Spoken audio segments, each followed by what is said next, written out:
बहुत समय पहले की बात है। एक घना जंगल था जहाँ एक बड़ा सा तालाब था। उसी तालाब के पास रहते थे 3 अच्छे दोस्त, 3 मेंढक। तीनों मेंढक बहुत ही चुलबुले थे, लेकिन एक बात जो उन्हें अलग करती थी वो था उनका सोचने का तरीका। पहला मेंढक बहुत ही नकारात्मक सोच वाला था। उसे हमेशा लगता था कि कुछ भी करो, कुछ नहीं बदल सकता। दूसरा मेंढक थोड़ा बेहतर था, लेकिन वह भी दूसरों की बातों में जल्दी आ जाता था और खुद पर भरोसा नहीं करता था। तीसरा मेंढक सबसे अलग था। वह हमेशा सकारात्मक सोचता था, कठिनाइयों से नहीं डरता था और हर परिस्थिति में रास्ता खोजने की कोशिश करता था। एक दिन तीनों मेंढक जंगल में घूमते हुए एक गहरे गड्ढे में गिर गए। गड्ढा इतना गहरा था कि ऊपर चढ़ना आसान नहीं था। अब तीनों मेंढक हड़बड़ा गए। ऊपर से कुछ जानवरों ने झांक कर देखा और बोले, तुम तीनों अब नहीं बच सकते, बहुत गहरा गड्ढा है, कोशिश भी मत करना, व्यर्थ है। पहला मेंढक यह सुनते ही हार मान गया। उसने सोचा, अगर ऊपर वाले जानवर कह रहे हैं कि नहीं बच सकते तो फिर कोशिश करने का क्या फायदा, और वह चुपचाप गड्ढे के कोने में बैठ गया।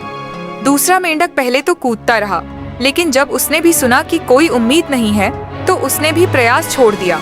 वह बोला, शायद वे सही कह रहे हैं, मैं कभी बाहर नहीं निकल पाऊंगा।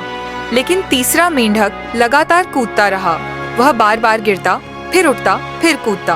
ऊपर खड़े जानवर चिल्लाते, रुक जा, तू थक जाएगा, तू मर जाएगा, ये असंभव है। लेकिन तीसरा मेंढक रुकता ही नहीं था, वो बस कोशिश करता रहा। आखिरकार उसने एक बड़ी छलांग लगाई और गड्ढे के किनारे को पकड़कर बाहर आ गया। सब हैरान रह गए जब उन्होंने उससे पूछा, तूने हमारी बात क्यों नहीं मानी, तू कैसे निकल आया? तभी सबको पता चला कि वो तीसरा मेंढक बहरा था। उसे सुनाई ही नहीं देता था। उसे लगा कि ऊपर खड़े जानवर उसे प्रोत्साहित कर रहे हैं, उसका हौसला बढ़ा रहे हैं। दोस्तों, इस कहानी से हमें एक बहुत बड़ी सीख मिलती है। दुनिया क्या कहती है उस पर मत जाओ, खुद पर विश्वास रखो और तब तक प्रयास करते रहो जब तक जीत ना मिल जाए। कई बार हमें दूसरों की नकारात्मक बातें सुनकर हार मान लेने का मन करता है, लेकिन अगर हम अपने कान बंद करके अपने दिल की सुने तो असंभव भी संभव हो सकता है।